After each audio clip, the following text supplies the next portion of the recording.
Hi everyone, welcome back. We've got a brand new story to share with you. So let's begin. My name is Richard. I am 34 years old. And until last year, I thought I could trust the woman I married. Vera and I had 4 years of marriage behind us when everything fell apart. I've been working at a manufacturing company for 6 years now. It's steady work that brings in a considerable amount of money a year. It was enough to cover the basics. Vera and I met through friends back when we were both getting close to 30, dated for a couple of years, then got married with plans to build the usual suburban family. The fertility problems weren't something we'd expected. When you're young and planning your future together, you think kids will just happen naturally when you're ready. We started trying seriously about 18 months into our marriage. And when nothing happened after a year, we began what would become a long and expensive trip through the medical system. We tried everything. A doctor at the regional fertility clinic ran every test you could think of on both of us. Blood work, hormone levels, sperm counts, ultrasounds, procedures with names I couldn't say. The tests showed that everything looked normal for both of us, which was somehow more frustrating than if there had been a clear problem to fix. At least then we'd know what we were dealing with. The fertility treatments were hard on us, both emotionally and financially. Insurance covered some of it, but not the expensive stuff. We spent thousands of dollars we didn't really have on procedures that worked maybe 30% of the time.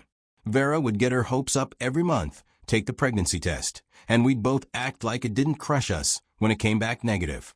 One time that she actually got pregnant, we were full of joy, but she ended up miscarrying by the 4th month.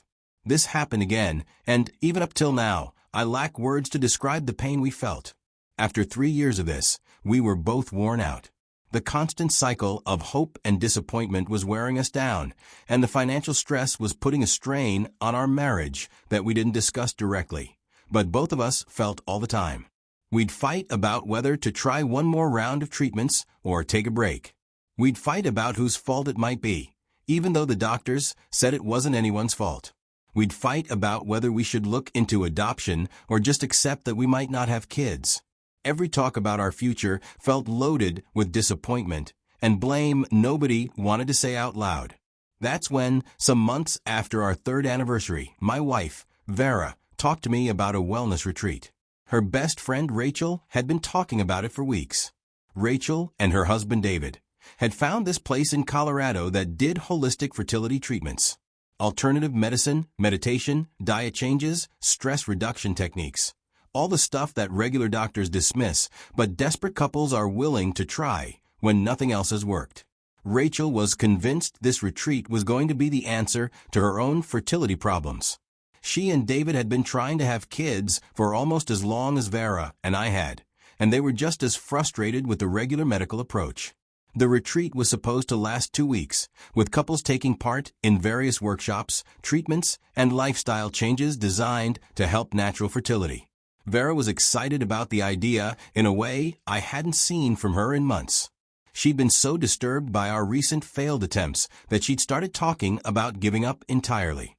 The retreat meant hope again, a different approach that might work where everything else had failed. Rachel had presented it as something they could do together, 2 best friends supporting each other through this difficult process. But the timing was bad for me. We were in the middle of a major equipment overhaul at the plant, and I was working 6-day work weeks, trying to keep everything running, while new machinery was being put in and set up. Taking 2 weeks off during this time would have meant leaving my team shorthanded during the most important part of the project. My supervisor had already made it clear that they needed all hands for the overhaul. I felt guilty about not being able to go, but Vera understood the situation. She knew how important the extra overtime pay would be for us, especially after the money we'd already spent on fertility treatments. She also pointed out that the retreat was designed for couples, but they did accept individuals in certain situations. If nothing else, she could learn techniques and approaches that we could use together when she got back. So I told her to go. Rachel and David were good people, friends we'd known for years, and I trusted them to look out for Vera while she was there. The retreat cost $1,500, which was money we didn't really have to spare, but it was less than another round of IVF and might actually help where the medical treatments hadn't. Vera deserved the chance to try something different, especially if it might give us both a break from the constant stress and disappointment of the past few years. She left on a Thursday morning. I drove her to the airport to meet up with her friend and her husband. She had a new journal to track her experiences, a suitcase full of comfortable clothes for yoga and meditation sessions, and an optimism that reminded me of why I'd fallen in love with her in the first place. I kissed her goodbye and told her to focus on herself, not to worry about me or work or anything else back home. The first week she was gone, I threw myself into work. The equipment installation was going smoothly, and working long hours helped keep me from missing her too much. She called every day to check in, and she sounded good, relaxed. The retreat was in a beautiful location, with good instructors and other couples going through similar problems. My wife was learning about nutrition and stress management, taking part in group discussions about fertility and relationships, getting individual coaching on techniques we could use at home. During the second week, her calls became less frequent. When we did talk, she sounded different. Still positive about the experience, but more distant somehow. I figured she was just getting deeper into the program, focusing more on the work they were doing there. The whole point was to step away from normal life and focus on healing and getting ready for pregnancy. A little distance from home was probably a good thing. When the 2 weeks were supposed to end, Vera called to say they were extending the program. The instructors had offered an extra week of one-on-one coaching for people who were showing really good progress. It was an opportunity that didn't come up often, and both she and Rachel had been picked. The extra week would cost another $500, but Vera felt like she was close to some kind of breakthrough. I wasn't thrilled about the extra expense or the extra time apart, but I could hear the excitement in her voice. If the retreat was helping her feel hopeful again, it was worth the money and the inconvenience. I told her to take the extra week, focus on getting everything she could from the experience. She came home on a Tuesday afternoon, almost 3 weeks after she'd left. I picked her up at the airport, and she looked more relaxed. She talked constantly during the drive home about everything she'd learned, all the techniques and approaches we could try, the diet changes that might help, the stress reduction methods that had made such a difference for her. That first week back, everything felt different between us. Vera was more affectionate, more optimistic, more like her old self than she'd been since we'd started trying to have kids. We put into practice some of the techniques she'd learned: meditation before bed, diet changes, and specific supplements the retreat had recommended. For the first time in months, we weren't constantly focused on fertility and pregnancy. We were just enjoying being married again. I thought the retreat had been exactly what we both needed, even though I hadn't gone with her.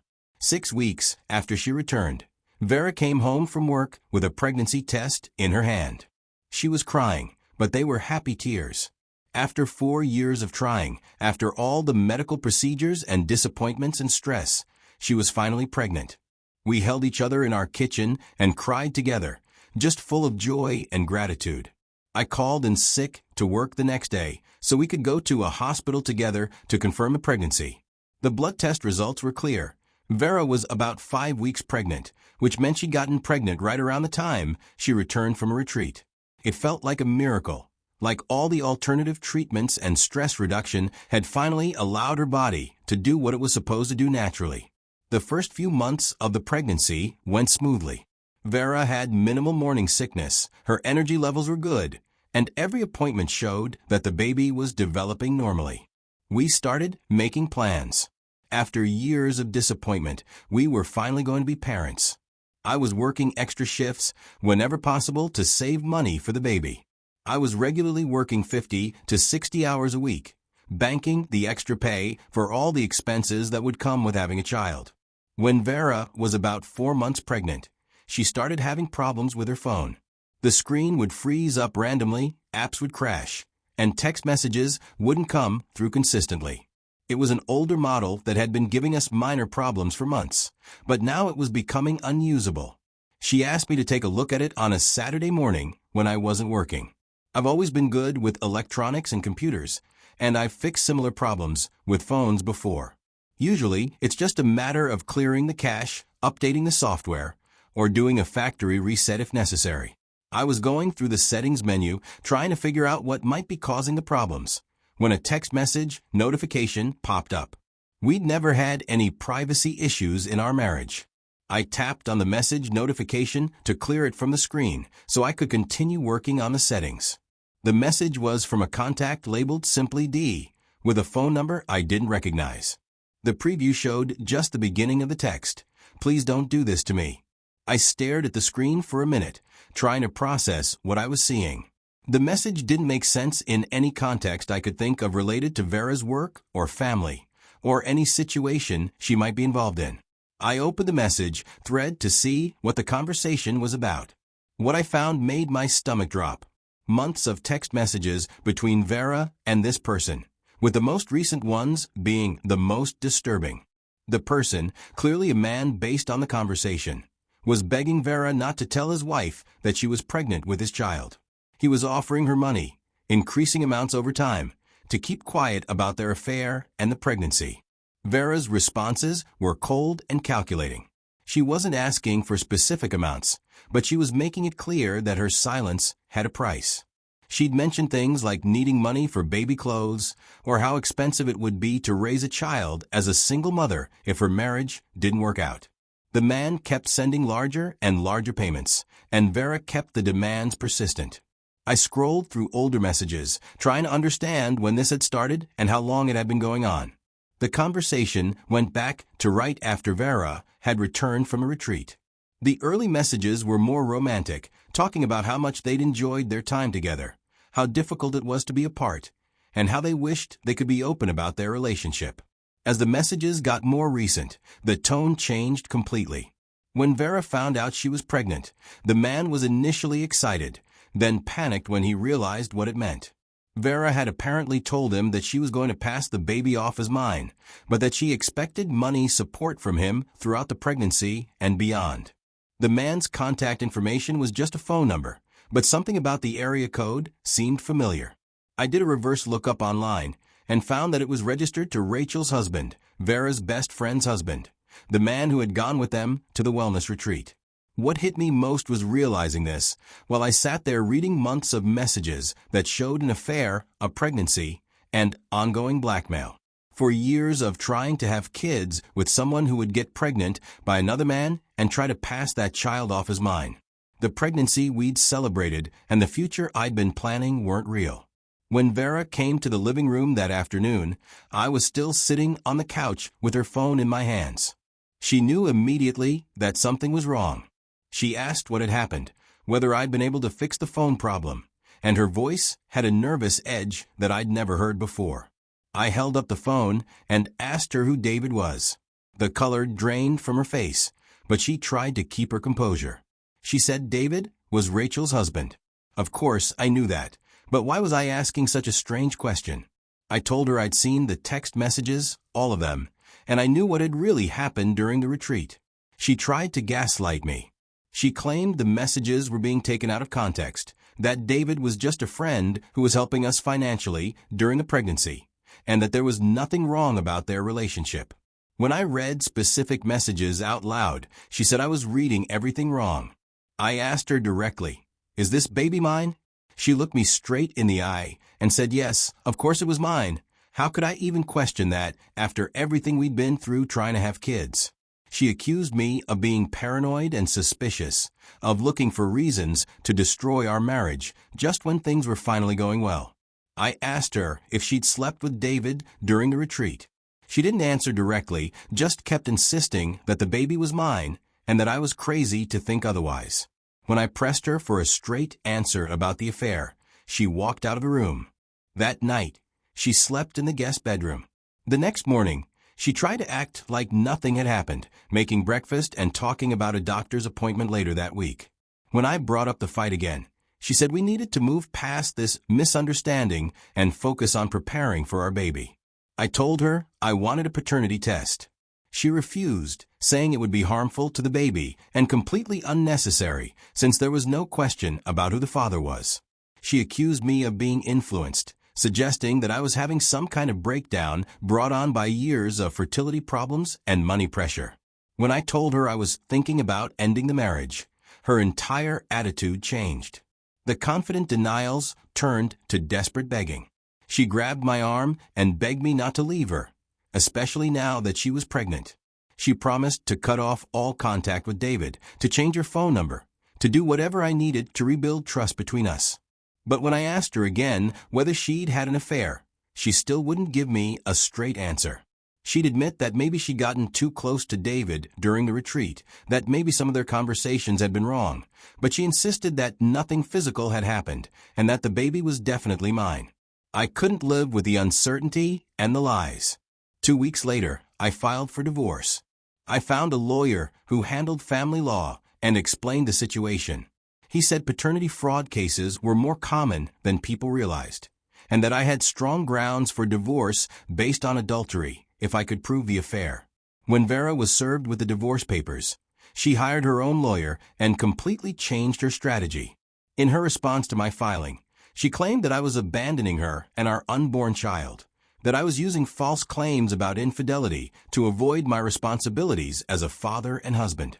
Her lawyer painted me as a man who'd been unable to handle the stress of fertility treatments and was now looking for an excuse to escape from my obligations. The legal stuff dragged on for months. Vera fought every aspect of the divorce, especially my request for a paternity test. Her lawyer argued that requesting genetic testing showed that I was unfit to be a father, that I was putting my own paranoid suspicions ahead of the well-being of an innocent child. The judge initially seemed sympathetic to Vera's position. A pregnant woman whose husband was seeking divorce based on unproven claims of infidelity was a sympathetic figure in family court. My lawyer presented the text messages as evidence of an affair and blackmail, but Vera's lawyer argued that they'd been taken out of context and didn't prove anything definitive about the pregnancy. In the end, the court ordered a separation of assets, but delayed the final divorce decree until after the baby was born and paternity could be established for sure. Vera was awarded temporary possession of our house and spousal support during the pregnancy. I moved into a small apartment across town and waited. The baby was born many months after, a healthy girl. She was beautiful, and for a brief moment I allowed myself to hope that maybe I'd been wrong about everything, that this was actually my daughter and we could find a way to rebuild our family. The paternity test results came back 2 weeks later. David was the baby's father with 99.97% certainty. I wasn't the father of the child whose pregnancy had felt like a miracle after years of trying. With DNA proof of paternity fraud, my divorce lawyer was able to reopen the case and go after more claims. We sued Vera for causing me emotional distress and fraud. The court ordered her to pay back any money I'd spent on pregnancy stuff, canceled the support payments, and gave me the house back. Vera's lawyer tried to argue that the affair had been a mistake, that she'd really believed the baby might be mine, that she'd acted out of panic rather than on purpose. The judge wasn't completely sympathetic to Vera's explanations. Paternity fraud is taken seriously in family court, especially when it's combined with evidence of ongoing lies and money demands. Vera was ordered to leave our house within 30 days and to stop any contact with David on attempts to get money from him for the child. I never found out exactly what happened between Vera and Rachel after the truth came out. But I felt like Rachel deserved to know what her husband had done, especially since she'd probably been wondering why their own fertility treatments hadn't worked, while Vera had gotten pregnant immediately after the retreat. I called Rachel about a month after the baby was born. She was polite but cold, and it was clear she already knew most of what I was going to tell her. She said she and David were getting divorced, that she'd found out about the affair on her own when David had confessed everything after the paternity test results became public. She thanked me for calling, but made it clear she didn't want to stay friends given the circumstances. What I discovered is that 4 years of marriage doesn't guarantee you actually know your spouse. Vera wasn't just unfaithful. She was calculating and manipulative in ways I'd never imagined. She'd planned the affair, set up the lies, and was prepared to let me raise another man's child while blackmailing the real father for money. The woman I'd married and tried to start a family with was capable of a level of betrayal that still surprises me when I think about it. Looking back now, I realize that sometimes what feels like the worst betrayal actually saves you from something far worse. Those fertility issues that caused us so much pain for 4 years? They prevented me from having kids with someone whose character I'd misjudged. If we'd gotten pregnant naturally early in our marriage, I might have spent decades with Vera, never knowing she was capable of this level of calculated deception. The retreat that seemed like such a hopeful solution turned out to expose exactly who she was. Sometimes life protects you in ways you don't recognize until much later. I don't know what happened to Vera after she moved out. I heard through mutual friends that she'd moved back in with her parents and was raising the baby as a single mother. David apparently wasn't providing any money support for the child, and Rachel had gotten most of their assets in their divorce settlement. Vera's plan to get financial security through lies had backfired completely. As for me, I'm still single, still working, still living one day at a time. The house is quiet, but it's honest.